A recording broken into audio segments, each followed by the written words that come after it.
All right, hey guys. So I just done a video on a request for a natal chart reading from one of my lovely subscribers, and unfortunately, after 8 minutes or so, the sound just went away. I don't know what happened. I think it's because I had a phone call try to come in.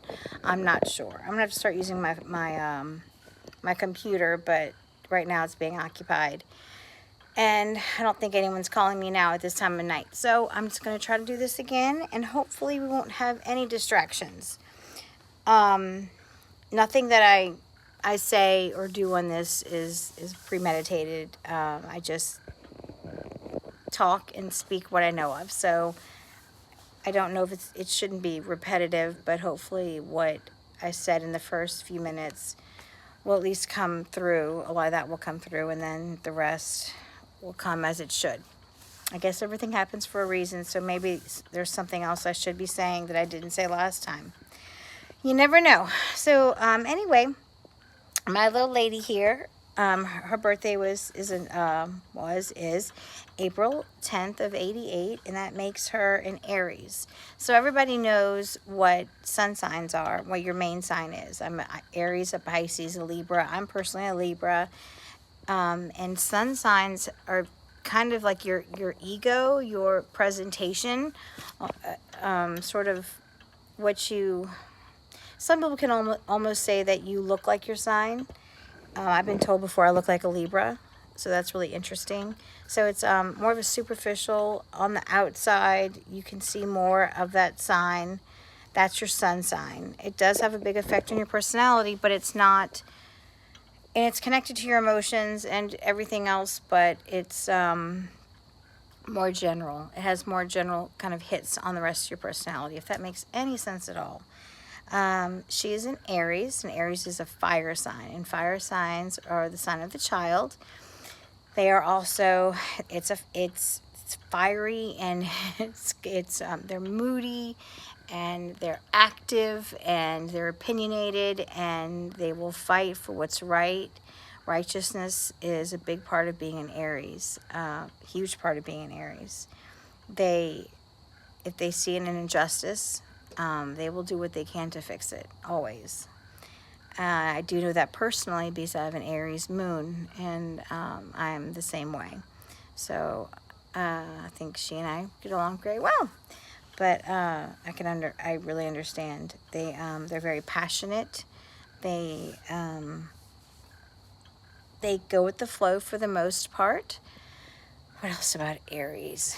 Well, there's a lot of times that they'll say whatever is just on their mind without filtering. There's not a lot of filtering but that's the thing with something else I want to discuss and explain when it comes to natal charts, is that there's wonderful qualities and some not so wonderful qualities, but the point of having those is it's your choice to grow up and get rid of some of those negative qualities and mature, or to keep them and never try to make any changes. That's really all up to the individual.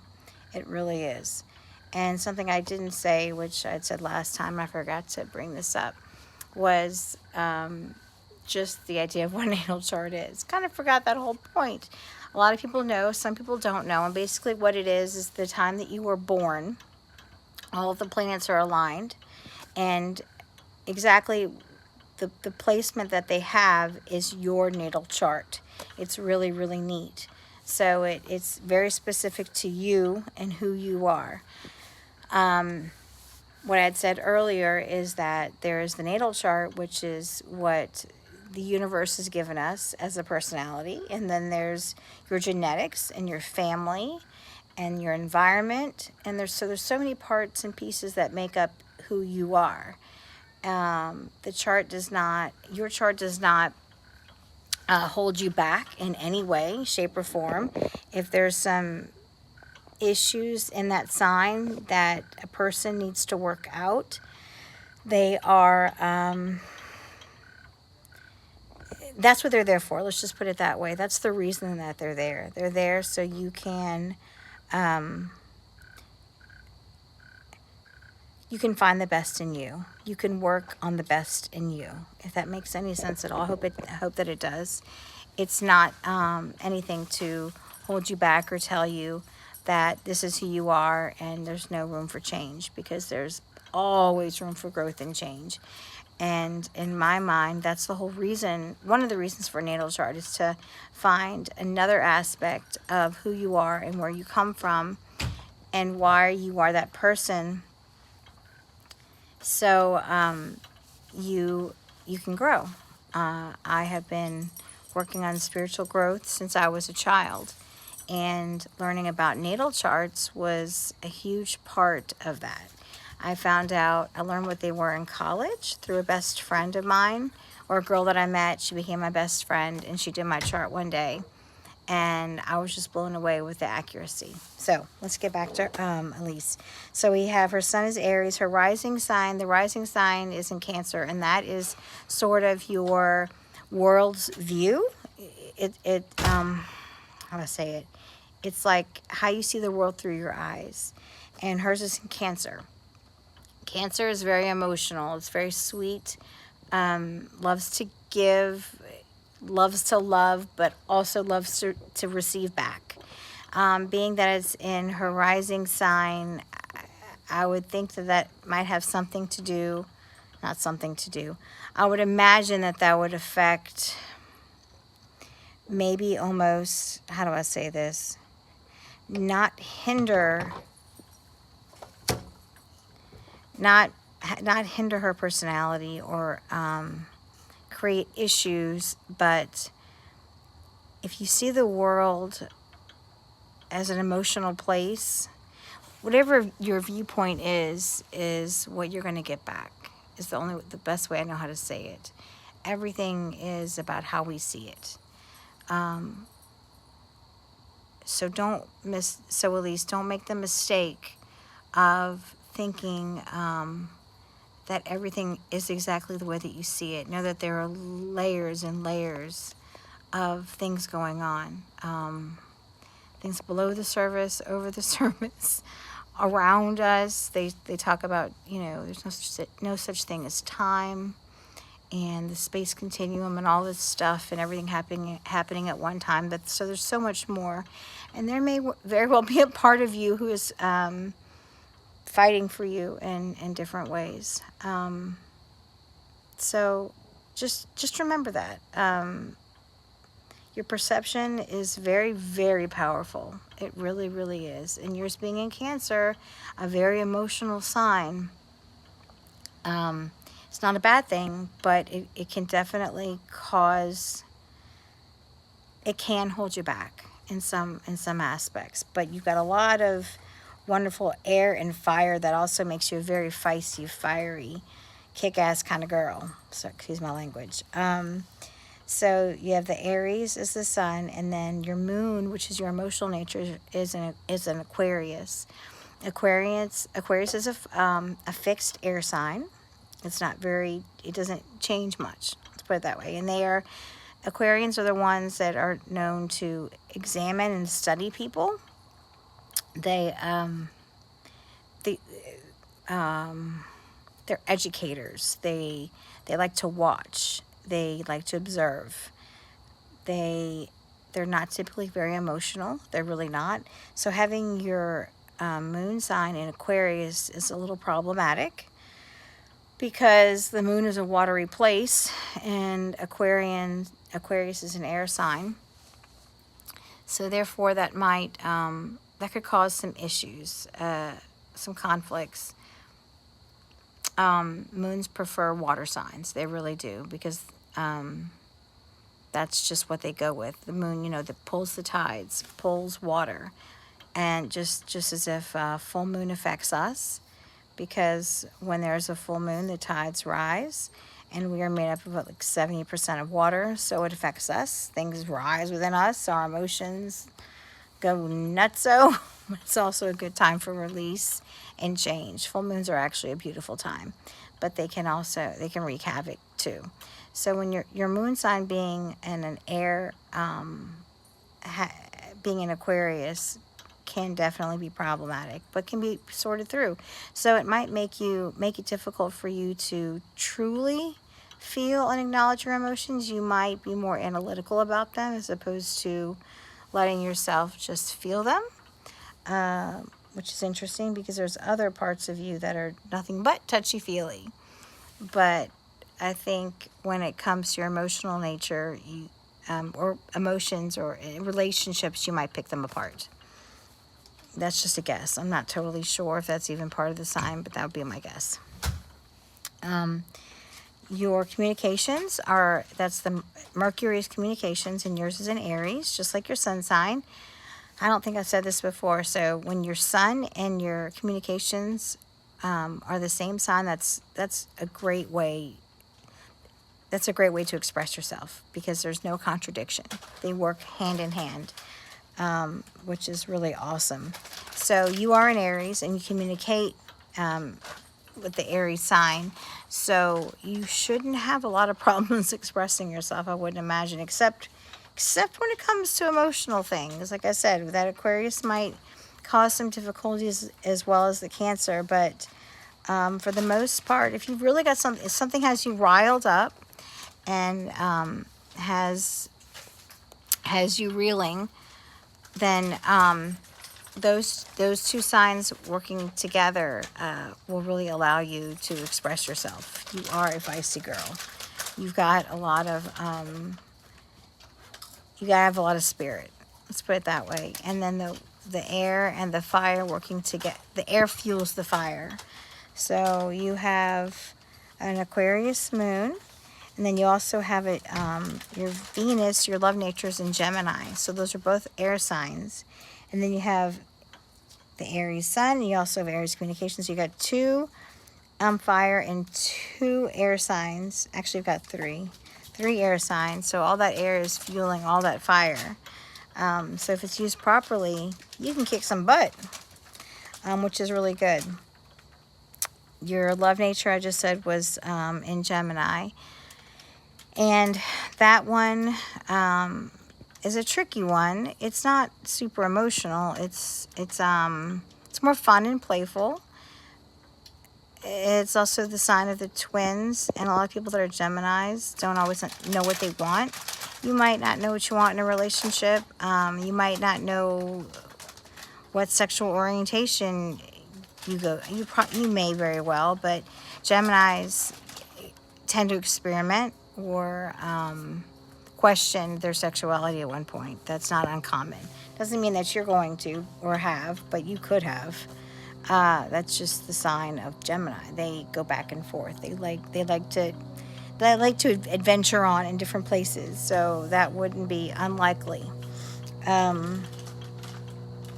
But since, like I said, it's not a real warm and fuzzy sign, it's fun and it's playful and it's talkative, and you probably like to go out and have a lot of fun, dress up, do that kind of thing, maybe be a little theatrical, especially with all this stuff together that you have going on. I can see you really going out and just blowing everybody away, just taking over the town. I can see that, and that's great. You have that's definitely a part of you, if you have not already done that. And if there are things that have stopped that from happening, it'll happen again. Last one I'm going to do, there's other signs in a natal chart, but the last one I'm going to do is the Mars. Michael, you want to say hi on YouTube? That's my little baby wearing his cute little hat and eating chips late at night, which is just wonderful. Because he's always hungry before he goes to bed. Reminds me a lot of a family member that we love dearly.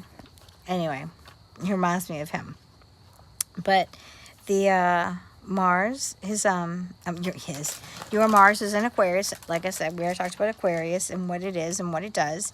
But being in the Mars placement, Mars has to do with your work ethic and your feelings about work. So I think in that in that aspect, you would probably come up with some great creative ideas.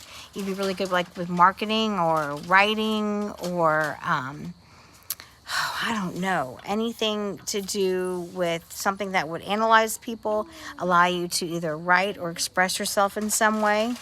That'd be a great place for someone with a Mars and Aquarius. I don't know, writing any kind of self-expression, but one that entails knowing personalities, knowing people, and then you can just blow things out of the water with that Aquarius in your Mars. So that's about it. There's a lot more to natal chart readings. That's a quick overview. I hope that you enjoyed it. This was a little shorter than last time. I'm not quite sure what I said last time. Hope I didn't miss anything too important. But what else do I want to say? Oh, I do want to say a few things, just generally about you and your chart. That you are definitely going to be one that's on the off-beaten track. You're not going to be one to take authority well. You are sort of a rebel without a cause in some aspects. I can just looking at the placements of your chart and how they work together. And you're bound to have some inventive and original ideas. Absolutely. But you gotta work at them. They're there. They're definitely there. You have a lot of great thoughts and ideas. You can really make something of yourself. But that's all up to you. Even if it doesn't feel like it is all up to you. Oh, and I know what I mentioned before. I was saying that I love to do this just because I love to do this. I'm not doing this for money or for anything else. I just enjoy it. And I hope you at least get something out of this, or anybody else who might be listening. And anybody who wants to have a reading, I would love to do it. I was saying before, there'll be different mediums that I use as I go throughout this journey. Right now I'm doing natal charts. I can do them from time to time. I can also do some readings. If people have any topics they want me to discuss, I'm all over it. There's so much, and everything intertwines, just like I feel like natal charts intertwine with just about any religion or spirituality. It all works together. It's all one and the same in different languages. It really is, and that's how I feel about it. And I would love to explain that more, but that doesn't just happen all at one time. There was a lady, though, I wanted to mention. Her name is Tracy Munster. She was a Reiki master who's been helping me tremendously. So anybody who wants to look her up, that is her name. And if you need some more information, a phone number, I'd be happy to give it to you. She's great at reading. She does angel cards. I might just have to steal some of those angel cards because I love them. I was thinking about using them myself. But there is room in the world for many of us. And she has the right intentions just as I do. Now, she doesn't do it for free, but she's very good. She's very good at what she does. So I just wanted to mention her name because I felt like she deserved that mention. And I might mention her again. She's done a lot for me through my time of cancer. She would read for me and help me through some of my times of crisis without any charges. She just reached out to me. I didn't know who she was, and she's been amazing. So I wanted to tell her thank you on YouTube and mention her name. And if there's somewhere I guess I can write that in the about, write her name and her email address or something like that. So thank you all for listening, and I hope it was enjoyable. Maybe you learned something. Maybe it's all news for you. I don't know, but let me know. And, Lucy, baby, your hair's wet and everything else. Okay, my kids need to go to bed. So, no, we don't. We'll never go to bed, ever. Good night, guys.